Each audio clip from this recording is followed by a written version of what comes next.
Jordan Palmer of NFL Network, kind enough to join us from California. Jordan, it's great to see you. I mean, when you have a day where Drew Brees might be gone for half the year, Ben Roethlisberger is gone for the year, and you still have people raising eyebrows at a story, you know the story's got to be big. Starting with Jalen Ramsey, Jordan, your general thoughts on that request. Well, yeah, just to speak to the state of the NFL right now, how about this? The NFL has invested unbelievable amounts of resources, time, effort, energy, and most importantly, money into the marketing of the fact that this is the 100th season. Does anybody talking about that? No. We've had Antonio Brown on Hard Knocks and all of those stories. What you just mentioned, 2 Super Bowl winning Hall of Fame quarterbacks out on the same Sunday for one out for the season, the other one out for half the season. And now we got Jalen Ramsey. It has been a newsworthy first couple weeks of the NFL. It's been fun to talk about. But as we dive into the Jalen Ramsey issue, look, this is a guy right now where he has not been able to keep his mouth shut since he was at Florida State. And for most positions, that's a bad thing. Look, I played long enough to know this, that cornerback, you play corner in the league, you have to be really, really confident. And most of the time, that doesn't come out as quiet confidence. That comes out as outspoken, loud, cocky, arrogant confidence. And at face value, it seems as a negative thing. But when you're a quarterback lining up against a corner who's been talking trash all game to your receiver, been calling him out all week on social media, and can line up and shut him down, I actually think it's incredibly valuable. So the Jags right now, they're looking at a cornerback. He's got 3.7, I believe, due this year. It jumps up to 13.6 million next year. But regardless of who they trade him to, if they're able to put a trade together and get what they want, this is a player that is going to want a new contract right away.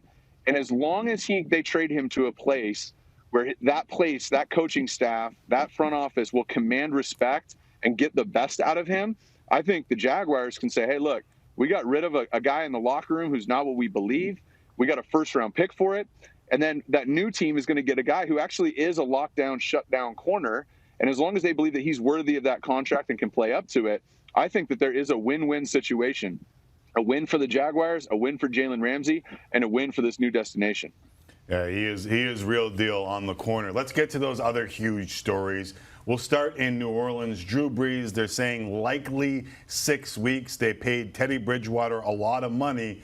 Can they tread water with Bridgewater? Well, the New Orleans Saints just became the most unpredictable team in the entire NFL. What are the New Orleans Saints without Drew Brees? Mm-hmm. They might be better. They might be just the same. They might be significantly worse. This is the most difficult team to predict. And for folks that are going to be betting the New Orleans Saints, good luck. Because what you can't factor in is what he does for that offense. Now, we understand the statistics. We understand the accuracy. We understand all the things that he is able to contribute towards that organization. But what we don't know is what it's like without him.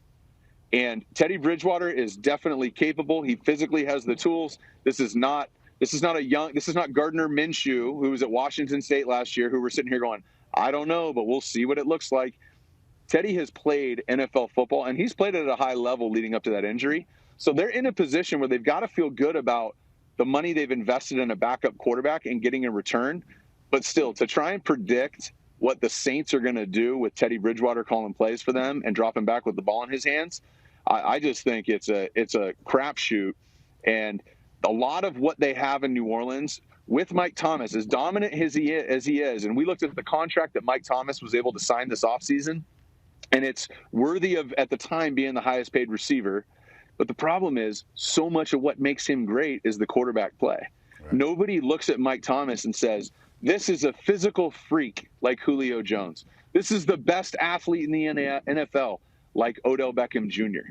No. This is a receiver who's prototypical size and speed, but he's anticipation. He understands windows. He understands timing, and he has great rapport with his starting quarterback. So there is a chance the New Orleans Saints just paid Mike Thomas and made him, at the time, the highest paid receiver in the league, and will, just by changing the quarterback, not get the return that they looked for. I'm looking at the Saints as really struggling to be able to keep it together these next couple of weeks, and they've got a schedule that is not a cakewalk.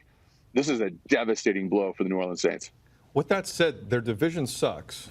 If they can keep their head above water, I'm serious. I mean, I see an out here if Bridgewater can find a little bit of what he used to have. I don't know if it's a popular opinion, But I don't know if they're no one knows completely what the done. Bucks are, and the no one Panthers have knows. been beat up. I don't know if Cam Newton is healthy. Like, the division is not very good. The division's not very good. However, Jordan, before we move on to Big Ben, listen, man, I haven't picked up a football and NFL practice in my life. You have. You know what the demands are.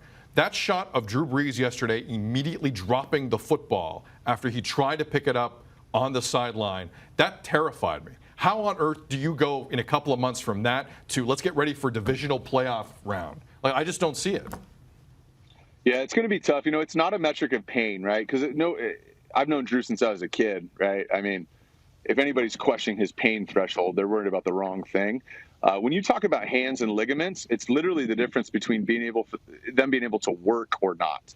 And I can remember my older brother, Carson Palmer. I was backing him up in Cincinnati, and the late, rest in peace, Cedric Benson, the running back, Carson was handing the ball off with his left hand. He actually got his thumb stuck between Cedric's giant biceps and forearm, and it tore all the ligaments between his index finger and his thumb. And Carson's the toughest guy I ever played with, and they didn't work. He couldn't pick up a piece of paper with those two fingers. So this has more to do with the doctor's prognosis and their projections than it does about his pain threshold. This isn't a low back injury. This isn't a nagging knee injury and you got to gut it out. This is literally, does it work or not? And when it's your right throwing hand, and we saw Romo late in his career get a thumb injury. We've seen different guys hurt their throwing hand. When that happens, it's kind of out the window in terms of predictions on when guys are come back. And that's why I look at this Saints offense and what makes them go.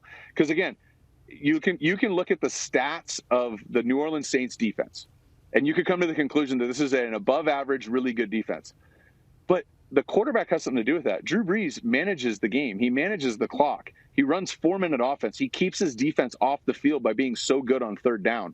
So you can't just look at the defensive statistics from the New Orleans Saints and say, well, they can carry Teddy Bridgewater. Right. No, the quarterback influences the defensive statistics, particularly when you're talking about third down percentage and short yardage situations, and then clock management at the end of game and end of half. So I just think that Drew Brees, forget all the things that he is, which is arguably one of the greatest that ever played. He's going to actually have an effect on every single aspect of that team. Can Teddy Bridgewater fill in all of those gaps? I think is a reach. Can he step in and play good football and hit open receivers? No doubt. But it's just, are they going to be able to manufacture those things? All right, less than a minute here, and I was pessimistic a week ago about the Pittsburgh Steelers' chances, and now Ben Roethlisberger is out. James Conner got hurt. Are the Steelers done? Yeah, they're reeling. So much of what they do on offense is relying on Big Ben's gut, feel, intuition, and then his instinct. And I think that this is not a stat that you can quantify, so this is just literally me talking. But I think he's the most instinctual player that I've ever seen since I've been paying attention. I'm 35. I kind of started paying attention when the Cowboys were winning Super Bowls to the NFL. But this is the most instinctual player that I've seen.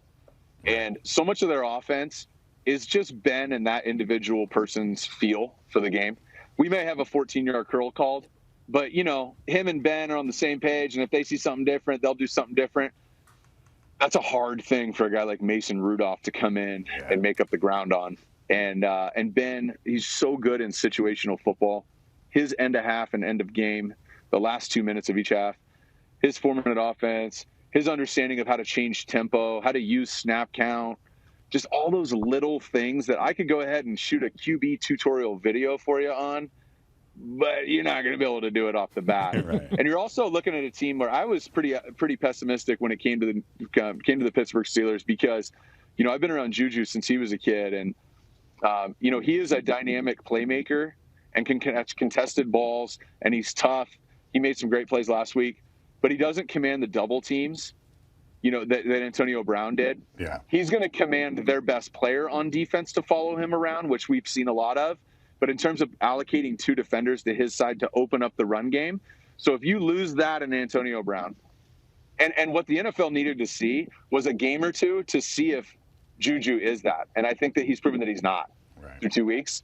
So the NFL defensive coordinators who get paid to do this as well, they're looking at this and going, look, we don't have to put 2 defenders, and we certainly don't have to worry about putting 2 defenders to have an extra player in the box because of James Conner. So I just think we're looking at the Pittsburgh Steelers scoring 7 to 17 points from here on out. And I played against the Steelers when they had Troy Polamalu and some of the great defenses. They are not is that not right it. now. Yeah, this is not it. No. And with Baltimore rolling and Cleveland, forget what they did last week. Cleveland's going to roll at some point. I just think it's going to be a really, really uphill battle for the Pittsburgh Steelers. Yes or no, your foursome is watching you do this. They are. I'm out here at a charity golf tournament, supporting the Jesse Reese Foundation, and I appreciate you guys having me on and allowing me to shake away. And they don't have to use my drive on this last hole. That's good for them. Nice.